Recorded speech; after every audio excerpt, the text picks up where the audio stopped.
ভগবান শ্রীকৃষ্ণ বলে গিয়েছেন এই মন্ত্রটি ঘুম থেকে উঠে এবং রাত্রিতে ঘুমানোর আগে বিছানায় বসে যদি এই মন্ত্রটি জপ করেন তাহলে সহজেই পূরণ হবে আপনার মনস্কামনা।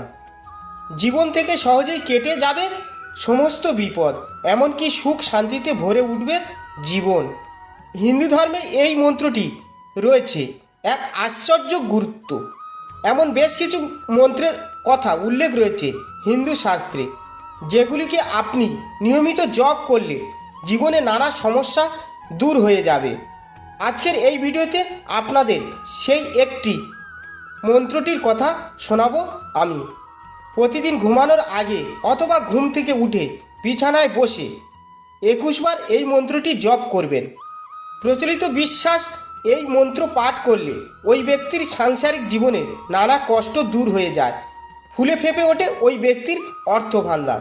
মন্ত্রটি হল কৃষ্ণায় বাসুদেবায় হরয়ে পরমাত্মনে প্রণতৎ ক্লেশ নাশায় গোবিন্দায় নমো নমঃ। প্রিয় দর্শক বন্ধু, ভিডিওটি মন দিয়ে দেখার জন্য অনেক অনেক ধন্যবাদ। আমাদের এই ভিডিওটিকে একটি লাইক দিলে আর আমাদের এই ছোট্ট মুক্তি নামক চ্যানেলটিকে সাবস্ক্রাইব করে আমাদের সাপোর্ট করলে আমরা নতুন নতুন ভিডিও আপলোড করার প্রেরণা পাব। আমাদের চ্যানেলটিকে সাবস্ক্রাইব করে আমাদের সাথে জুড়ে থাকুন এবং এরকম ভিডিও দেখতে থাকুন।